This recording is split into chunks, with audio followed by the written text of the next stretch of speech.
Welcome to the Fear Fiction Podcast. Fearfic is the term for short horror fiction, mostly posted on the web. It includes any and all related subgenres. Join three assholes talking basement goo Slimebeast, inebriated interstellar traveler Abysmii, and irritable ghostly man-horde Dead Palette, as they read all stories horror and internet-related, paragraph by paragraph, and bullshit while they do it. From adolescent revenge fantasies to subtle postmodern narratives about real-life events and everything in between, they read it and critique. You better believe it. Kick it to the cold open, white boy. Unit number 1, bitches. Committed to it. Committed to the Fleming Storage Unit Project, despite things. Now, I did agree, Abysmii, DP, I did agree to sit down with you and read Fleming Storage Unit number 1, but I'm wondering if it would be at all possible to push this back to around October? Possibly? Yeah, okay. Okay, cool. So that's 2 out of 3. Democracy, majority rules. All right, I guess we are. What are we reading today then? We're reading the number 1 top-rated no-sleep story. I will never do that ever again. It was terrible and horrible, but I did it, and now I wish I hadn't. And it was awful, and there was a demon, and my sister was a ghost. Part 5 of 7. Part 5 of 7. Yeah, we're starting with Part 5. It doesn't matter. Yeah. None of that matters. That's right. All right. By the way, that's going to be an excellent season of Channel Zero. But anyway, as we're... Wonder how trolly you could get an executive to buy it. To buy the story. Get someone to buy up the pizza that eats you, and I'll fucking watch that.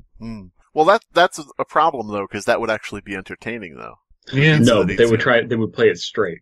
We're not talking about like Reanimator, shoot the pizza that eats you like it's Reanimator, and that would be amazing. Yeah. Shoot the pizza that eats you like it's American Horror Story. Oof. You know what? The guys behind Frosted Mini Fears could probably do that. But, they would sell a lot of merchandise, though. They would sell a lot of, like, masks and costumes for the pizza-faced clowns or whatever the hell they would come up with.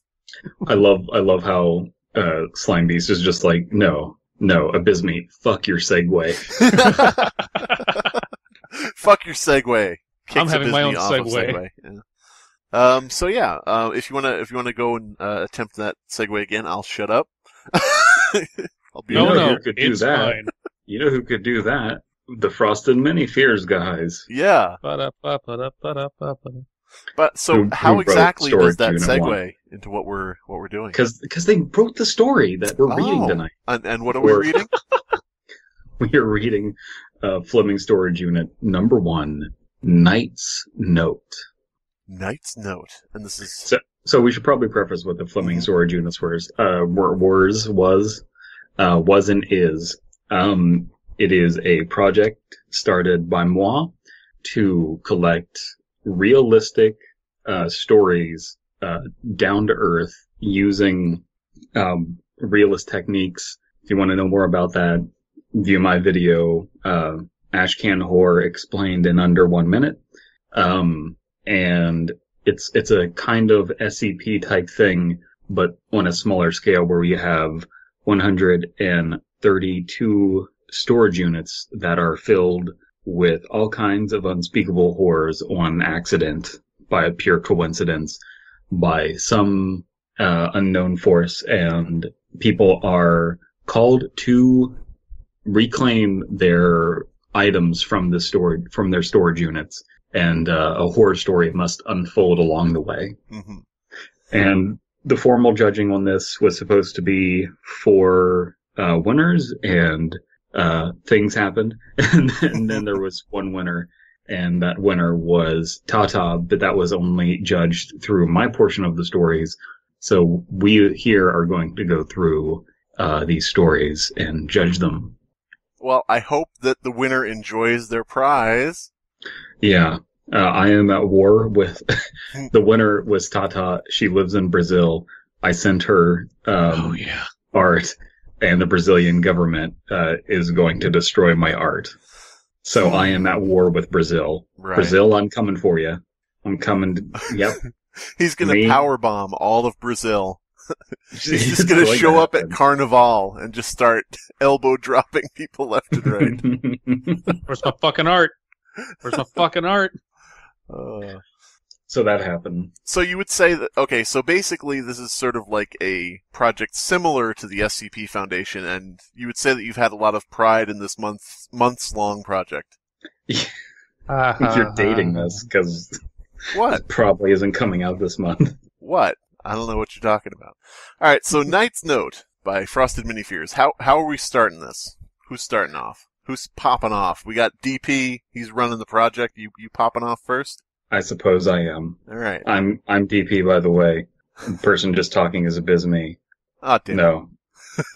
Just confuse the people. It's Slimebeast, and then the other one, also monotone, is Abysmii. Ah, okay. Hi.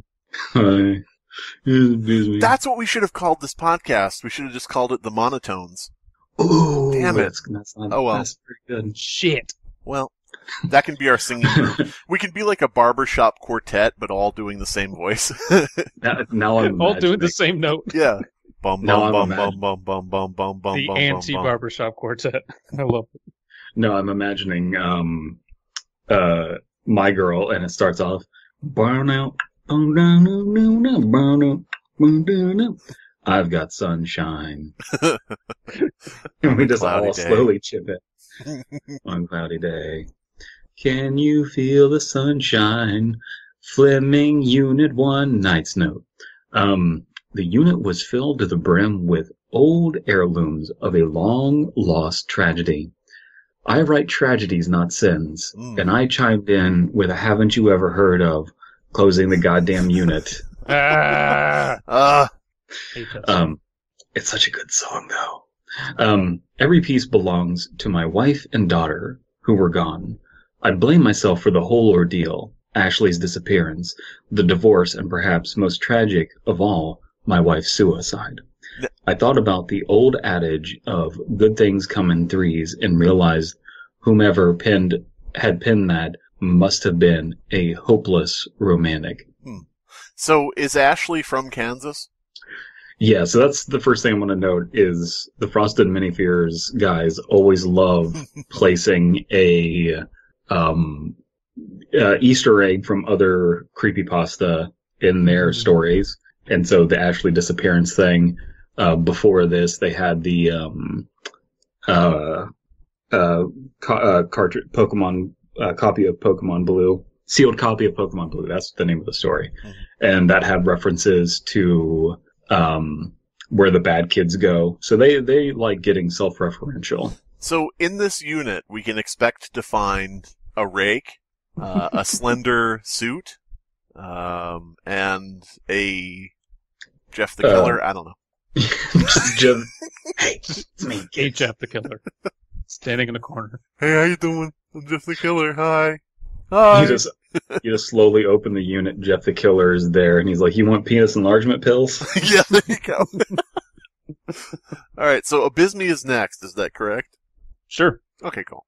I moved the old boxes about. They were beaten and brown with the names of my departed loved ones plastered on every face. One of Ashley's boxes toppled over and out spilled her dolls. Some of them were even sealed, a memento to the week she disappeared. It was the week before her birthday, December 19th. Oof. I had to choke back the tears as I realized how pathetic I'd become. Not only did I lose my family, but I bundled up all of their memories and placed them in a fucking storage unit in, I always get this wrong, Habra? Haver? Haver. Fargo. Unit in Haver, despite living in Billings, which was 4 hours away. I couldn't move on. I like the imagery. Topple a box and have a bunch of dolls spilling out. Yeah. I mean, it's almost like, I don't want to get too froofy, but, it's almost like feelings spilling out all of a sudden, all at once, all the memories, nostalgia. That's the thing, is when you're that sad and you're in grief, your mind will work in that frou way, Yeah. And it's clearly doing that for our author. Right. I mean, some of them are still in packages, gifts ungiven. What formerly did belong to my wife, and what she didn't take in the divorce, was mostly cheap IKEA furniture. Did he mention the divorce before? I don't think so. Yeah, in the first paragraph. Oh yeah, the divorce and perhaps most tragic. Yeah, it was outshined by the suicide. Yeah. I'm trying to. Have you ever heard that one really short horror story written by Hemingway? The children's shoes. Yeah. What is that? For sale, baby's shoes never worn. Oh no, I'm thinking of a different one. Okay, I wasn't sure who exactly was the author. So. Yeah. It's a man who has a kid and he's forced to get married and he's putting something up for sale. It's condoms never used. God damn it! God damn it! Penis enlargement pills never used. What she didn't take in the divorce was mostly cheap IKEA furniture. I sat on the couch to collect myself. Its green paisley micro velvet was soothing and repulsive. It felt like heaven, yet could also induce a grand mal seizure. So it's a good feeling couch, but the color is horrible. Most of everything I guess? I don't know. Most of everything in the unit belonged to my wife and daughter, save for that knight armor I had purchased for Red Fair. Is this, we're all thinking the same thing, aren't we? Frosted Minifears, you're psychic. It was based on an old design from the Renaissance, or so the eBay seller claimed. I wanted to... Well, that couldn't be the same, because it wouldn't be from eBay. This is my knight's armor. It's perfect for grooming underage girls. Milady. I wanted to pierce of flair. Wait, I wanted to piece of flair. I guess it's I wanted a piece of flair for the foyer, so I purchased it as a sort of joke. In retrospect, so this is like one of those standing suits of armor that you have for decoration. Yeah. Okay, it's not like a legitimate beverage. In retrospect, it was probably a poor purchase since it now occupied storage space. Its isolation was symbolic of my own, one which I'd endured for a year now. I decided that if... Say what now? No, there's no cat. You're imagining things. Your lawyers are chiming in to tell you not to say that. What are you referencing? Nothing.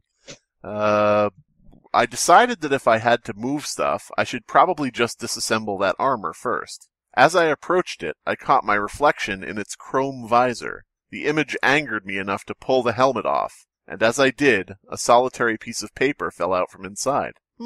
If it's chrome, then this probably isn't a very expensive replica. Right. Oh, shit, people. Are we going to get a note from a dead wife or child? I think that we're going to get a note from an actual medieval knight that says, "Beware ye who steal my armor, ye wife and child shall die." Put me back in the graveyard. Yeah. Sir Divorce-a-lot. Sir Divorce-a-lot. Oh, man. People bring the curse of divorce upon your household should you purchase him. Bright green construction paper, neatly folded into fourths. I gently pulled it apart, revealing a child's drawing with a message to me. It read, "Oof. I love you, Daddy. Look around the house for more secrets." Let him say it in full. Let him say it clearly so that we can cut the audio out later and use it. Okay. That's Abysmii. Oh, it is? Okay. Yeah. I love you, Daddy. Look around the house for more secret notes. There we go. Okay, somebody cut out "I love you, Daddy." Use it for a remix. Which will be me? Who else does remixes around here? Oh, Abysmii. When you're listening to this episode later, make a remix mocking yourself. I'm Abysmii. I love you, Daddy. Oh, man. I'm your baby cub and you're my big bear. I love you, Daddy. I love you, Daddy. The drawing was of the tire swing in the backyard. A crude arrow pointed to the tire, like an X on a treasure map. Okay, so that's where the next note is. I'm thinking ahead. I'm a step ahead of this kid. Just coming here had been an emotional roller coaster, and it didn't help that the manager gave such short notice. Do you have anything you want to say about that, DP? About the manager giving short notice? That's true. Yeah, so the manager of the storage units is someone died in the storage units who was living in the storage units, which if you don't know is illegal to do. And because of that, there was a police investigation, and because of a bunch of drama involved in the police station and possible shady side businesses of the owner of the Fleming Storage Units, they just decided that they had to shut down the storage units after investigating all of the storage units to see if there was anyone else living or any other illegal activities happening. They didn't find anything. However, the storage units were shut down because that was what is best for everything, for everyone involved, and everything else that doesn't get picked up is either put into police auction or trash. So what you're saying is the police are shutting it down so that they can make money at auction. I gotcha. However... well, to a certain degrry. I mean, you're also... That part of the story hasn't been developed much, because I've been having a summer instead of writing. Terrible. So what you're saying is John Taffer showed up and said, "This entire storage unit project's out of whack. Shut it down." Yeah, he's just going to demolish it and turn it into a bunch of bars. God damn it. Each A bar in unit is each an individual unit. bar. The Fleming Storage Units have an L-shaped bar. However, it was only the 10th. I still had 4 days, so I felt that packing up could wait. The drive back to Billings was a long one. I guess, should I take this even though it's probably another paragraph? Go ahead. It hadn't become any easier. I couldn't shake the feeling that I would be greeted every time I'd turn the lock and open the front door. Even when knowing the truth, the emptiness of the house still chilled me. The backyard had overgrown. I had not had the mental energy to maintain myself, let alone an entire backyard. God, I think I know where this is going. Never mind. Buried in the backyard? Never mind. Go ahead, I'm sorry. I'd let envy ensnare the picket fence and the cherry tree, and I left a retaining wall unfinished. It looked as if it had been abandoned. The tire hung by its rope, creaking at every breath of wind or subtle movement. I placed my hand within it, feeling the walls of the tire's interior. I mostly felt cobwebs, which I hoped were vacant. Then, finally, a familiar touch of paper. It was damp and faded from being out all of last winter. I needed to be extra careful while handling it. I didn't want it to fall apart. These were the last things my daughter left to me, and I wanted to preserve them. I examined it. The tones were muted and the paper was stained, a happy child's drawing now transformed into a desaturated cryptic nightmare. The color of the paper was probably pink. The hues were hardly distinguishable from one another. But I was sure it was Ashley's room. It was a drawing of her playing with dolls on her bed, toy box on one side and dollhouse on the other, all of which were expressed in rough lines only a Crayola could have made. I like the language Yes. of this. This is very somber, very touching. I think this has what a lot of stories that have been read over the years lack, which is attention to the right details. Yes. So that's one thing that I stress in my writing, and we push for with hashtag #AshCanKids, is attention to certain mundane details, but they have to be. People end up wanting to talk about the wrong kind of mundane details, which is like they'll talk about like video games and focus on the wrong things and not know who their audience is. All of this is relatable, Right. you know? And it's worth noting that we don't know what the narrator looks like, what his daughter looked like, what his wife looked like, what the house looks like, but we know what the paper looks like, because that's the important and relatable detail. The daughter had bright red hair and and a she suit had- of armor. and a suit of armor. She wielded a mythical +2 axe. Yeah. All right. I can't remember now if this is where did we leave off here? Did we leave off Is from this Out All Last Lost? Winter? Drawn on the page is where we are now. Okay, I gotcha. All right, so that's me. Drawn on the page was another black arrow, which pointed downwards. What could that be? I thought to myself. After all was said and done, I'd cleared out most of everything that wasn't mine during my initial breakdown. Ashley's room was down the hall. I gripped the handle with hesitation. My fingers slipped as a fine coat of dust now covered the entire knob. As I opened the door, my memories were flooded with images of... He hasn't had sex in a while. God damn it.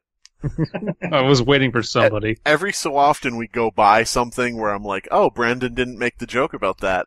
But this time it happened. You know what? I'm getting really attracted to this doorknob. Oh, I'll polish that doorknob. That's not consent, DP. Oh, man. Is anyone else feeling this way about those doorknob guys? Hey, now, DP, be careful. You know what they say about a doorknob that'll open for any key. Well, this one has chastity because it's covered in dust. True. Or it's just old. Maybe that's what he's into. I don't know. As I opened the door, my memories were flooded. It's a dilf. Doorknob. I'd like to fuck. God damn it. Ooh, that filthy dilthy. All right. I'm going to read now. Good luck. As I opened the door, my memories were flooded with images of pastels and an overall warmth which was quickly broken by reality of the room. I guess by the reality of the room? Whatever. I'd forgotten that I tore down all of the wallpaper, which only worsened my guilt. Gray walls with a hardwood floor. The sky mirrored the room's interior with its overcast. Oof. I had no problem envisioning what the room had looked like previously. Walking around, I surmised that if the bed had been under the window pane, then the arrow would be pointing to the heating grate. Oh, I pulled on the grate and it lifted. The screws were not secure in the least. It took little effort to find what she had hid. It was a small pink box. Opening it revealed its contents. Contents. Jacks, marbles, and another note. And a Jeff the Killer. Okay, so this is... Okay, it's interesting because you see a lot of creepypastas that are trying to deal with sorrow and sadness Right. and negative emotions, and they don't get into that headspace. And I feel like this had to be written. You kind of have to force yourself to be depressed to write something like this. Like, you have to get into that headspace, because even though there's forward action in the story, it's written in a very listless way, like directionless. Like, this person has finally been given directions for what they can do with their life, how they can. They've not had the wherewithal to rebuild their life yet after all of this has happened, and now they're getting something to do, and they're enthused about it, so they're writing about it. You know. I have a quick question, which is: has anybody ever done this as a kid, or even with like friends or anything like that, left notes and go find this, go find that? No, actually. So Abysmii is the one who's had an irregular childhood. Okay, I gotcha. Maybe he's just not a 90s kid. Yeah, 90s kids remember. This time the paper didn't have colorful illustrations. Instead, it looked like a well-worded letter, albeit one written by a child. You were saying? I was just going to say that I actually had the reverse experience when I was a kid, in that my mom would write notes for me to go around and find things. And sometimes there would be like, finding like a gift at the end of it or something. But other times, you say that now, other times it would be a prank.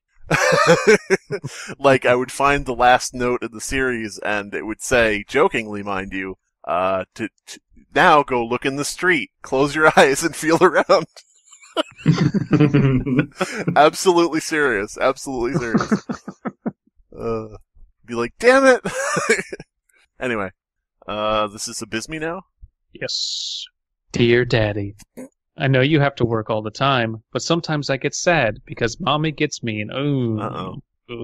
Look in your office for the next clue. Here we go. Yep. Now we're getting, the mother has committed suicide. We assume because of grief, but now we're getting a hint at something else. My wife did have the habit of drinking too much when I was at work for extended times. It was the bane of my existence as a man working at one of the many nondescript law firms in Billings. Can you confirm this, Abysmii? What's a nondescript law firm? It's You know how they usually have the names on the side? Instead, it's just like this guy, that guy, and the other guy. Law firm.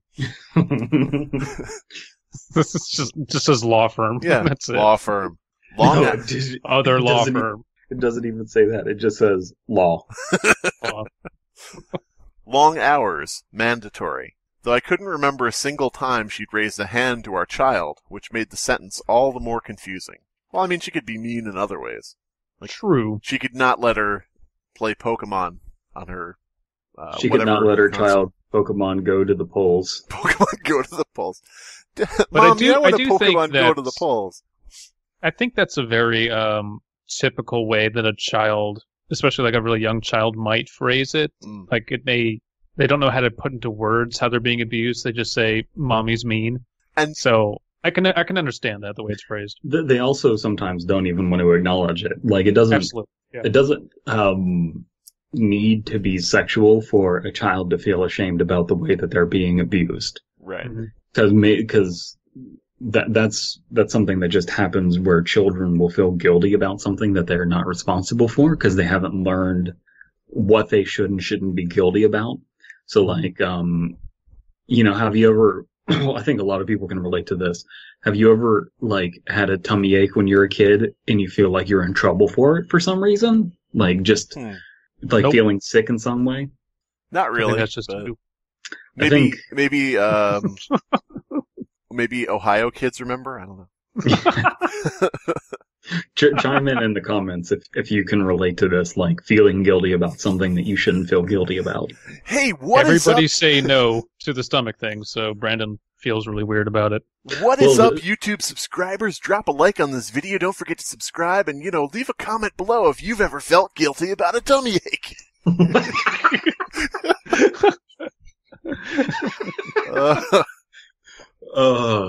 Okay, Tummy ache squad represent. Tummy ache boys. I think they should add a tummy ache emote to Fortnite, but yeah. No, there's that's what happens in Silent Snow, Secret Snow. Though he feels guilty and confused about having autism because they don't have a word for autism, and it's before that was a diagnosis, Anyway, my office was always a mess. When I did work at the firm, I made everything look nice and tidy. It's a nice and tidy. It's a nice office. Oh my God, this is Mario. You should date my daughter. She's a nice and tidy. This is Mario. She has some really nice tidies. This is Mario. He's married Peach. She killed herself, and now she's buried under that tree in Mario Galaxy or whatever the hell it was on the hill. Well, I don't think, by the time this comes out, I still think that Smash is far away from being released. So I'm sure the Waluigi not being in Smash meme is still being pushed. Probably. Ever since Waluigi went missing from Smash and my wife killed herself over it. Wow. All right. The firm was a place of control, so my workspace reflected that fact. But the house was a different story. I could freely eat or drink while finalizing paperwork, and unfortunately, my office showed it. Abysmii, does a mustard stain negate a legal document? On the document itself or on the lawyer presenting it to the court? Both. Let's say the lawyer has it and he wipes the document on his face in court before presenting it. If the stain is egregious enough, it will not be accepted for filing. If the stain is large enough on the shirt or jacket or whatever, you will be berated by the judge. Oof. God damn it, Johnson. Why is everything you do covered in mustard? If you draft one more motion during lunchtime, I swear to God. It's not even drafted during lunchtime. He just has mustard on him at all times. Mustard packets. He's just listening to the cross-examination and he's just squirting mustard into his mouth. Oh, God. Mrs. Wilson, I want you to think back to December 2nd. Oh, shit, mustard. Oh, man. He's squirting mustard into his mouth while he's chewing gum. Now, I know this is very hard for you to think about. Do you want some mustard to help? Yeah, I was just going to say, if he wants to get on the witness's good side, does he offer them some? But yeah. He approaches the judge and puts his sleeves down, and there's just mustard all over his sleeves, and he's just rubbing it all casually across the judge's desk. Oh, God. Permission to approach the bench? No. Oh, God. Oh, man. All right. It's like, what public defendant did you get? Oh, I got Mustard Johnson. If you'll direct your attention to Exhibit A, which I believe is a baggie full of mustard. Oh wait, it wasn't before the trial, but it is now, for some reason. Anyway. People's 13 is just a bag of fucking mustard. There's a cup of mustard. There's like a little cup of mustard in evidence. And they're like, mustard, what is it, Mustard Johnson? Is that yours? And he's like, yeah, but what happened to the cup of sperm? Uh-oh. Mistrial. I am just imagining him in like the lobby area, and he puts a few quarters into the snack machine, opens up a bag of barbecue chips, and just starts pouring mustard into it. Oh, God. I love this character. What is this? Why is this? Can we get some fan art of Mustard Johnson, attorney at law? Well, he's a public defender. Oh, God. He's a court-appointed judge. He works for the DA. Oh, yeah, God. Court-appointed lawyer. I have to ask you guys a question, and I know I'm going to regret the answer. What shade of yellow is his suit? No, I think it's white to simplify the mustard stains. Okay. Oh, my God. What if somebody Papers said to him... stacked upon stacks of papers, piled on desks, chairs, and bookshelves. Veritable skyscrapers of mustard. Glued together with mustard. Veritable skyscrapers of printer paper, 8 by 11, measured by the feet. Who knows how many ink cartridges were wasted in the pursuit of false suits and needless divorces? He's Ashley just had trying not to refill his ink cartridges. He's low on yellow. Lying around. Oh, man. What? They say you should fill your own cartridges at home. It saves money. He doesn't have any staplers. He just kind of like goops the corners together with mustard. Oh, man. Ashley had not given me a single clue to go on, so this made for a good time as any to clean up my space, perhaps make room for that hideous green couch. Now, maybe that's why the couch is hideous green. Probably. Because it's just rotted mustard. This is just a note. He gets Lawyers hot typically dogs. don't take their work home with them, at least not like actual papers very often. So it's kind of weird that he's hoarding them at home. Well, he's got to have something to wipe his face. But I'm picturing this green couch as just he keeps ordering hot dogs with mustard and relish, but he doesn't want the relish, so he just kind of scrapes it off. Anyway, this is me now, right? Hours passed, and before I knew it, I'd compiled at least 12 black bags of shredded legal documents. Really? You just gonna shred that shit? And I'd been fairly thorough about looking at every piece of paper for another clue left by my late daughter. I found nothing. I laid down in the center of the room. The shag carpet was as comfy as any bed. I closed my eyes, as the day had just been too exhausting, and took a nap. What about a district attorney called Shredded Cheese Hardwick? He's eating shredded cheese, but it's like tobacco, like chewing tobacco. Just puts it in his cheek, you know. Just puts it in his gum. Well, if Mustard Johnson is the DA, then that has to be like a prosecutor who's his rival. That's shredded. Prosecutor. Shredded Cheese Hardwick. Oh, God, what the fuck is this anymore? Oh, God. But that is a genuine criticism of. So they don't actually take papers home very often. Not really, because there's always like the issue of, am I going to lose this? Is this important? Maybe they'll take home like something they got in the mail, and they'll like there's a motion that just came in, and they have to read it, and they'll do that. But you would never amass stacks and stacks and stacks of papers. And you wouldn't just be able to shred them, would you? Oh no, like unless it's like his firm, which it clearly isn't. He's working for other people. You you rarely shred things unless it's clearly like a draft you don't need or a mistake or something. You file things away. It may be intended that they're like his personal notes, but maybe it says shredded legal documents, and that's true. Lawyers' notes are attorney work product. They are protected. They are important. But again, you wouldn't just have stacks of it typically. This is very kind of weird. But I mean, that's a note that not many people would know. So it's that's a very important thing though, because that's who we're writing. We're writing a lawyer, and so that's important. I think that it would be very much. Go ahead. That's the benefit of running this contest and being this project and being this community is we know the people who wrote the story, so we can tell them that that's not good. I think that it would be very easily quote unquote saved by having it be something like I didn't fucking care anymore. I just I kept shit. I'm shredding it. I hate my job. I hate the people I work for. Fuck them. I don't care about their papers. But yeah, Dead Child will put things in perspective. Yeah. If they wanted the papers, they would ask me where they were. Anyway, if they wanted to know where the dead bodies were, they would have asked. Yeah, they asked many times, "What are you talking about, Cannibal Jones?" Well, you never said please. Cannibal Jones is the recurring villain in our legal drama.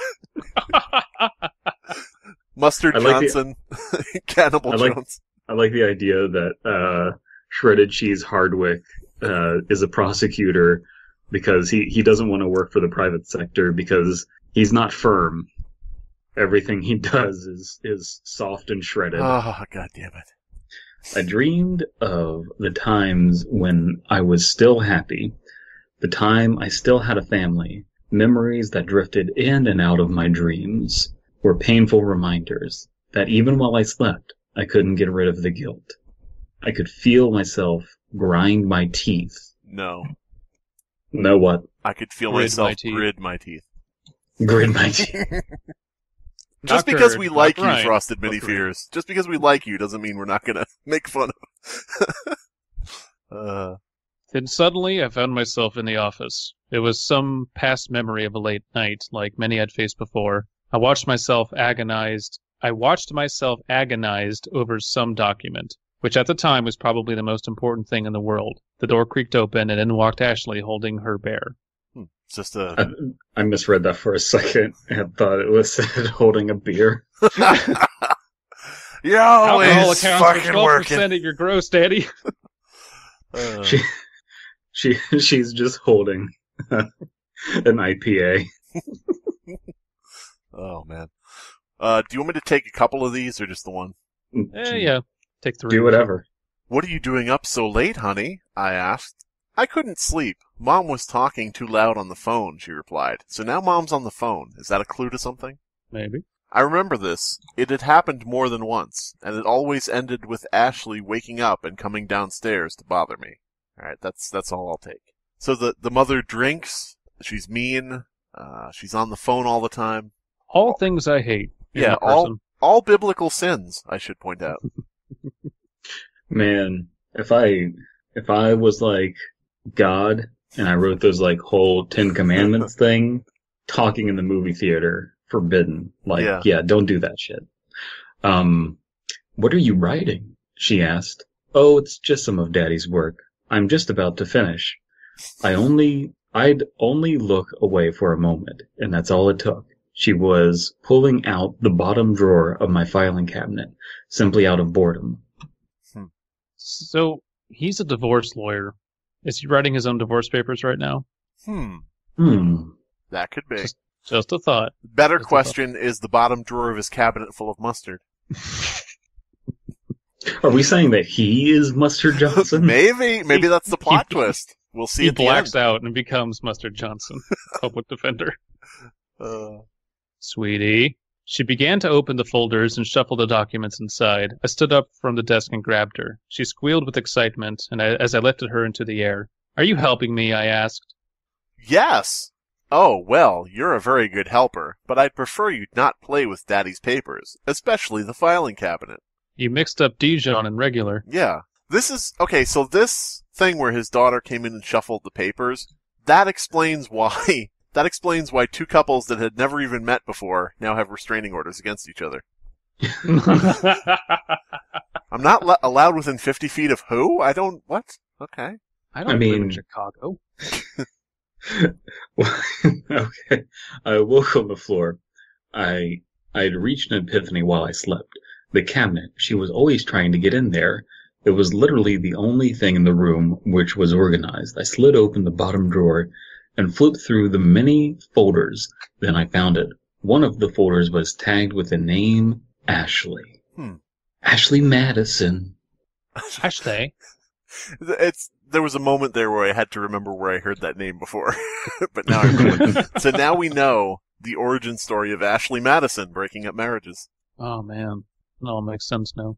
The daughter wasn't there all along. It was just the owner of Ashley Madison talking to him saying, it's okay, you can do it. That's why they had a beer. Your wife isn't into mustard play. God damn You it. gotta be a free agent. Opening it, I found many crude drawings of the home, illustrations of me driving to work, Ashley at school, and many pictures of my ex-wife. Pictures of her drinking and talking on the phone, rendered in dark, clashing colors. Clearly, my wife's proclivities? Holy shit. Damn. Proctologist. I know that word, and I couldn't read it. My Wow. wife's proclamations. My wife's proclamation. Clearly my wife was a fan of the Proclaimers and their song 500 Miles. My wife's Wow. Okay, I have to ask something. can't Are do we this. inventing another meme here? Are we inventing the Proglodytes? Oh, Jesus. Okay. Third try here. Proclivities All right. for late night drinking must have been something she detested. I flipped through the pages until I reached the end. It read, Mommy has been so mean to me lately, so I hid her phone so she can't talk to her friends anymore. The drawing revealed its location. So I don't think I did guess where this was going. Me neither. I'll let you guys know what I thought at the end if you give a shit, but yeah. Okay. I'll be back in just a second. What the? Alright, so DP has gone to talk on the phone and drink. Abysmii, anything you want to say about DP that you don't want him to know about what you think about him? No, I'm just thinking about Mustard Johnson. I think we're all thinking about Mustard Johnson right about now. The stupidest fucking thing I've come up with in a long time. God damn it. Well, I like the idea. I like the idea of there being like a Judge Ketchup who is not at all ketchup themed, doesn't even like ketchup, and just is constantly vexed by the fact that this guy is always in the court. Like, no, I don't want to. I'm not related to this guy. Stop assigning me cases with him. No. We have Bailiff Relish as Bailiff well. Relish. Yeah. We have stenographer Nacho Cheese. But yeah. Oh. Oh, man. You right? Who was on the phone? Who was from? New disc, who phone? The drawing revealed its location. The garage was another place which lost its meaning after the tragedy. I no longer needed to repair things or do any sort of maintenance now. Just as the note expressed, the last hidden item was in my tool cabinet. The phone had been separated from its battery, no doubt to help keep it hidden. Okay. I like that. Yeah.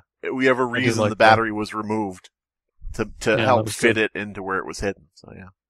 Inside, I set the phone down to charge. I wanted to see what, if any, photos of my daughter could be salvaged. After a minute or so, the screen blipped to life.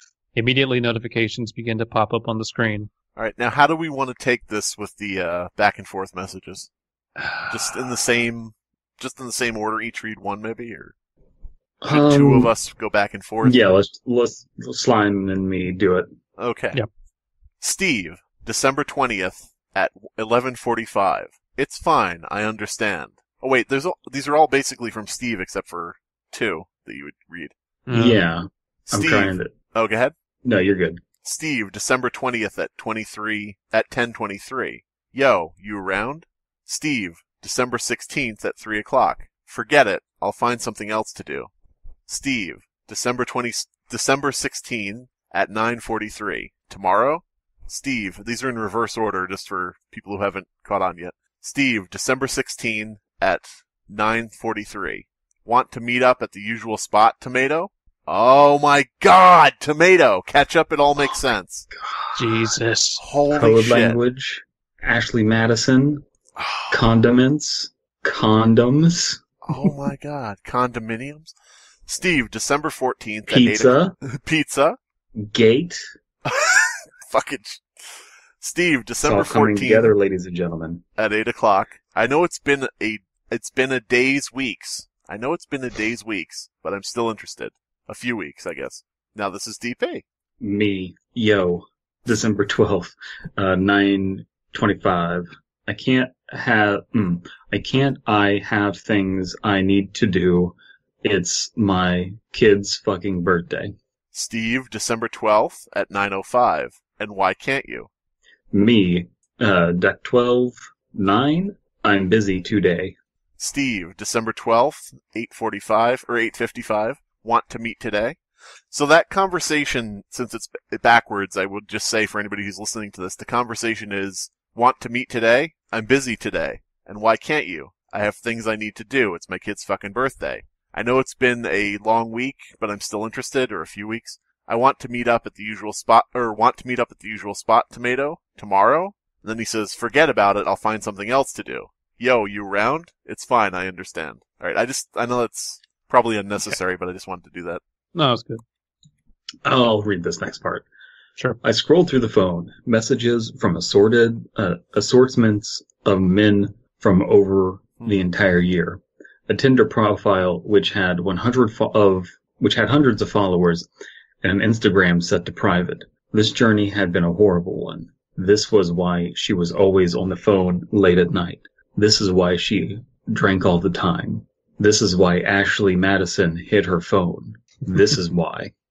You may want to finish that, since it's part of that sentence, I guess. Yeah, do it. She disappeared. This is why she disappeared. Doom, doom, doom, doom.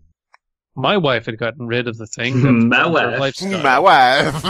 My wife. My murderous, suicidal wife. Borat. The wife. You kids remember Borat? 90s kids remember. My wife had gotten rid of the thing that threatened her lifestyle. I felt my anger came to a boil. I screamed! ! Grabbing the chair in the kitchen, I smashed everything I could. I toppled the kitchen table and pulled the microwave from its housing. While in my manic state, Ashley's letters fell and splayed outward onto the floor. He keeps knocking over his daughter's stuff today. Rude. I gathered some composure and scooped the letters back into my pockets. There was nothing left to be done. The next morning I emailed Ian on what to do with the stuff in the unit. Who is Ian, DP? So the author fucked up because the email account is set to I had to give it a name, and so I went with Ian Fleming. Uh-huh. Obviously, yeah, there you go. That is not the actual name of the person running the, who is in charge of the storage units. What is his actual name? On the spot right now. Boom. It is? Journey Hollowbuck. Okay, good. But yeah, so, hey, Journey, this is Liam Mason of Unit 001. I just want to point out this is another place he fucked up. It should be This is Mustard Johnson. Yes. Public defender. You know what? Retcon. Mustard Mason works even better. Mustard Mason. Liam Mustard Mason. I really don't need my stuff back. Just let the police auction it off. Thanks, Liam.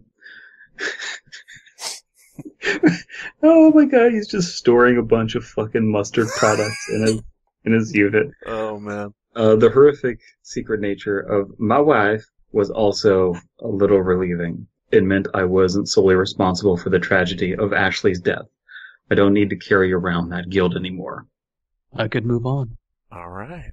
Credited to, let's see who this is. This is by, credit to Frosted My Eye Fears. Yeah, that's the author.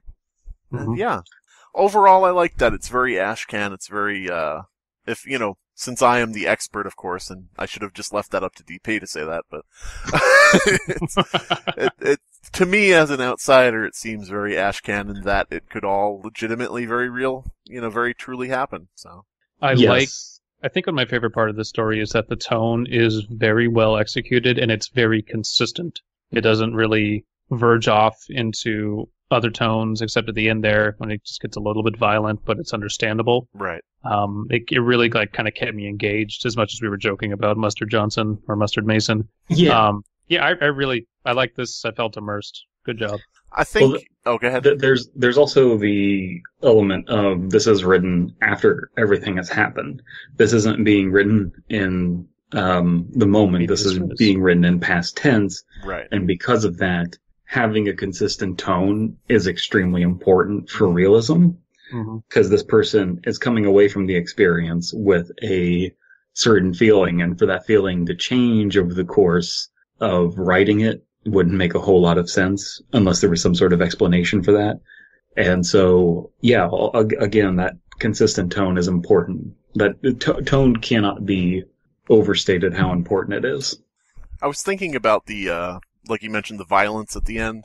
I was thinking about the fact that even though the narrator of this story says why the kid disappeared, that would still be, of course, what he presumes happened, and we'd be free to presume, as I would prefer, in my own headcanon.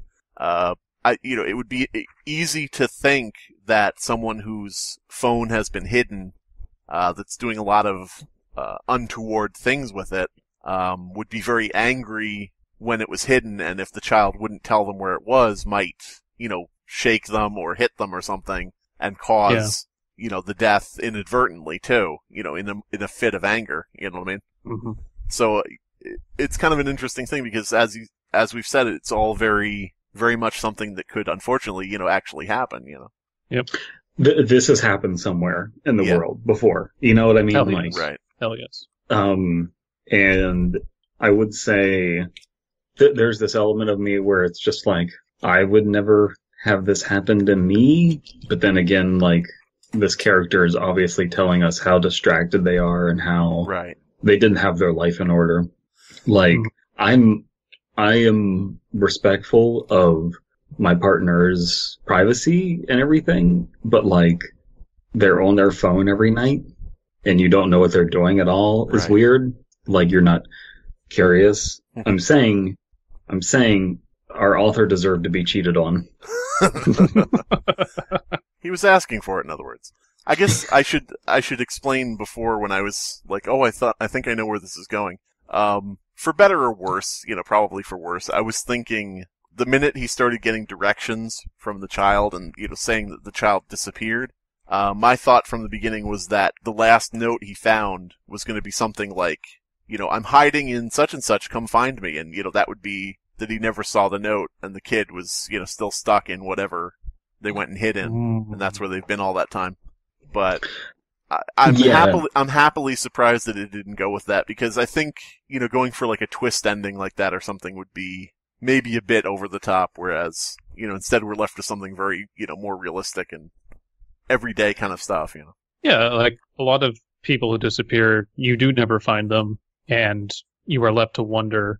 They could be in any one of a million places, and you just don't know. Right. Which is nice about this because, like you said, we are all left with, well, I think they're in the backyard, buried somewhere or something. Right. But it's not important that the mystery wasn't completely solved. What's important is that he got closure out of this, albeit through kind of a tragic way. But yeah. Yes. I don't know. It's making me a little bit contemplative about, just disconnecting from people. It's like, well, that person is just gone now. And obviously this is taking it in the direction of children, which is especially heinous because they are not full people yet. They're not in control of their lives. And so if, daughter just disappears, that is especially tragic. Yeah. All right. Good story. So we've started off on a depressing note with our Fleming Storage Unit stories.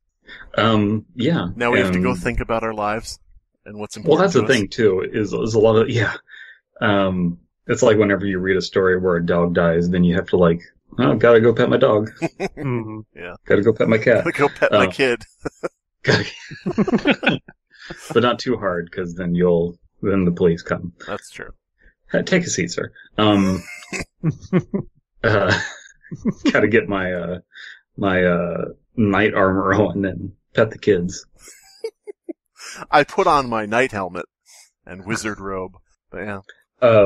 Yeah, so I think a lot of people took the challenge in the direction of cleaning out your closet kind of thing. Mm-hmm. And so a lot of these stories are emotional, and it's kind of amazing how many of them, from what I've read of the section that was assigned to me, really did have a consistent, nice tone to them. And this is certainly echoing of that. This is the quality that you should come to expect from these stories, which I'm pretty happy that people are writing this well in our community. Mm-hmm. And I noticed that Frosted Mini Fears has his YouTube channel linked in the his profile. It's three dudes. Well, I mean, I don't think three dudes wrote this together. Maybe. No, I think maybe. Chad wrote this. I think Chad wrote this. But you could check out Frosted Mini Fears on YouTube, since they, we're talking about them understanding. They're great. They're absolutely wonderful. Yeah.